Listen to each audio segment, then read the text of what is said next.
26 नवंबर संविधान दिन संविधान चौक में डॉक्टर बाबा साहेब आम्बेडकर की प्रतिमा को माल्यार्पण कर अभिवादन करके कई सामाजिक घटक, सामाजिक संगठनाएं, आम नागरिक सुबह से ही हजारों की संख्या में पहुंचे।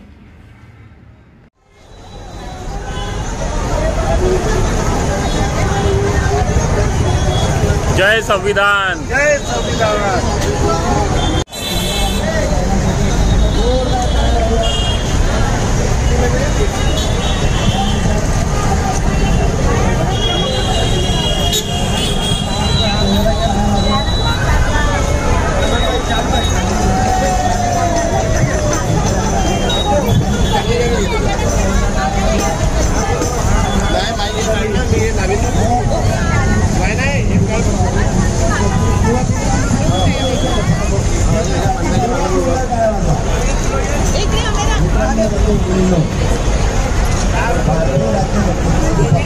आपण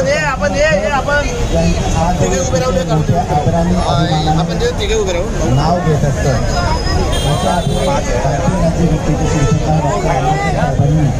जगातली सगळ्यात मोठी रिटर्न कॉन्स्टिट्यूशन लिहिली पुन्हा जोरदार टाळ्या वाजवा आमच्या बापासाठी, राज्यघटनेच्या बापासाठी। मित्रांनो, अमेरिका हा सर्व जगामध्ये एक नंबरचं प्रबळ राष्ट्र म्हणून समजलं जातं आणि आज अमेरिकेच्या संसदेत जगातील सर्व strongest powerful man on the planet that is the president of United States of America आणि साहेबांच्या पुतळ्याचं अनावरण अमेरिकेच्या संसदेत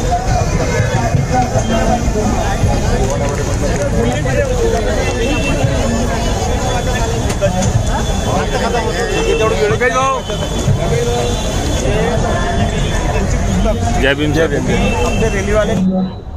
जय भीम।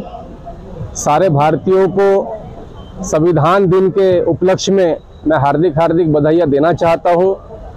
हम लोग 75वें साल यहाँ पर 75 साल संविधान इस भारत को परम पूज्य डॉक्टर बाबा साहेब आम्बेडकर जी ने अर्पण किया, लेकिन आप देखेंगे कि संविधान की जिस तरीके से अमल बजावनी होनी थी, जिस तरीके से जो अधिकार जो नमूद किया गया है संविधान में, वो कहीं तो भी मिल नहीं रहे हैं, या जो तबका है जिस माध्यम से बाबा साहब ने सारे भारतीयों को एक समान अधिकार देने की बात कही थी, तो उस तरीके से संविधान के उपलक्ष्य में आज भी 75 साल से आप देख रहे कि भारत का जो है स्थिति जो है उस तरीके से आगे डेवलपमेंट नहीं हो पा रहा है।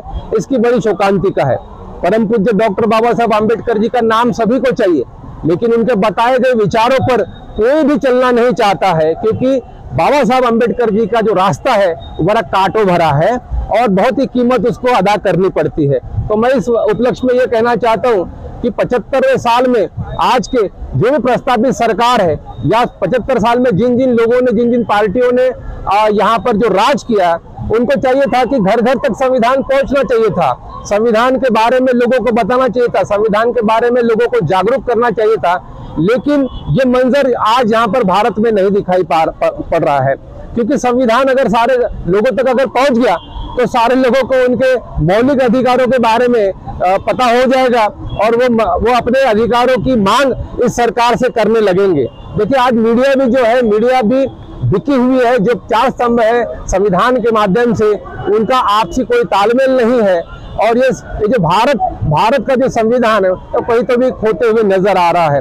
आप देखेंगे कल परसों का जो यहाँ पे जो रिजल्ट विधानसभा में भी जो दिया गया है, वहां पर देखिए कि मनुस्मृति लागू करने की जो बात थी, यहाँ भी छुआछूत नहीं होती है, छुआछूत का स्वरूप बदल गया है, बैकवर्डनेस का जो तरीका है, रूप जो है ये बदल गया है। आज छुआछूत से कुछ नहीं होता, लेकिन वही छुआछूत आज अगर कोई बायकॉट करना है, सोशल बायकॉट, पहले हमारे लोगों को गांव से निकाला जाता था, हमको पानी पीने नहीं दिया जाता था, हमें खाना नहीं दिया जाता था, हमारे रास्तों, हमारे जो खेत के जो रास्ते हैं उसको बंद कर दिया जाता था। लेकिन आज स्वरूप ऐसा है कि आपको, आपका जो मत आप जो दे रहे हैं, जो लोकशाही के माध्यम से जो भी बात कर रहे हैं, तो आप मत जरूर आपके पसंद के उम्मीदवार को दे रहे हैं, लेकिन वो कहीं तो भी मत जो है सही में आपके पसंद के उम्मीदवारों को मिल रहा है या नहीं मिल रहा है, इसका कोई भी गारंटी है ईवीएम मशीन नहीं देती है। तो मैं आज के इस उपलक्ष्य में ये कहना चाहूंगा कि पूरा भारत जो है ईवीएम के डब्बे में बंद है।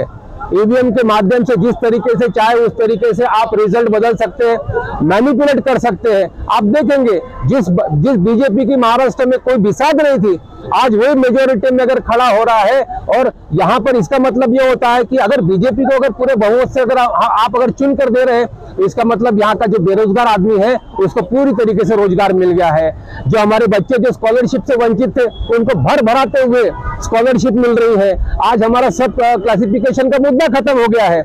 आज हमारे जो पेट्रोल डीजल भाव के जो ये थे बढ़ रहे थे वो भी बिल्कुल नॉर्मल हो गए हैं। इसका मतलब ये होता है। तो मैं भारत की जनता से पूछना चाहता हूं कि क्या तमाम आपके जो भी अधिकार है, मौलिक अधिकार है, आपके जो शिक्षण है, स्वास्थ्य है, आपका सारे जो बेसिक जो चीजें हैं, जो क्वेश्चंस है, वो क्या सही में आपके पूरे नॉर्मलाइज हो गए हैं? अगर नॉर्मलाइज हो गए हैं तो आपको इस संविधान दिन की बधाइयां देता हूं। और अगर नहीं हुए हैं तो संविधान दिन केवल मनाना नहीं पड़ेगा, तो संविधान की अमल बजावनी किस तरीके से होगी, किस तरीके से सरकार झुकेगा, किस तरीके से आपको अपने अधिकार छीन के लेना पड़ेगा, इसलिए आपको रास्ते में उतरना पड़ेगा। आपको ईवीएम का विरोध करना पड़ेगा, आपको ईवीएम रास्ते पे लाकर इसकी होली जलानी पड़ेगी, तब कहीं जाके सही मायने में संविधान दिन की शुभकामनाएं मैं आपको दूंगा। तो यही मैं चाहता हूं कि संविधान दिन से हर आदमी हर्षोल्लास में है, लेकिन बैक इन द ग्राउंड कहीं तो भी ऐसा लग रहा है कि संविधान की केवल मजाक उड़ाया जा रहा है। संविधान का केवल मजाक ही नहीं, तो संविधान को सैकड़ों गज नीचे जमीन के नीचे गाड़ने की प्रक्रिया शुरू हो गई है। और उसके ऊपर में जो मनुस्मृति बाबा साहब ने जलाई थी, वो फिर से मनुस्मृति का आगाज होते हुए दिख रहा है। मैं तमाम भारतीयों से विनती करता हूं कि यही वक्त है, अभी भी हम संभल जाए, एक दूसरे के भाईचारा में बढ़ाएं, और जो भी हम प्रश्न संवैधानिक चीज से हम उठाते हैं उसको हम साथ दें, हमारे आंदोलन को साथ दें, ईवीएम के विरोध में हम फिर से खड़े हो। इसी आशा के साथ मैं यहाँ पर संविधान दिन की हार्दिक अभिनंदन नहीं करूंगा। जिस दिन यहाँ के प्रश्न खत्म होंगे उसी दिन मैं आपको संविधान की हार्दिक बधाई देना चाहता हूँ। जय भीम, जय भारत, जय संविधान।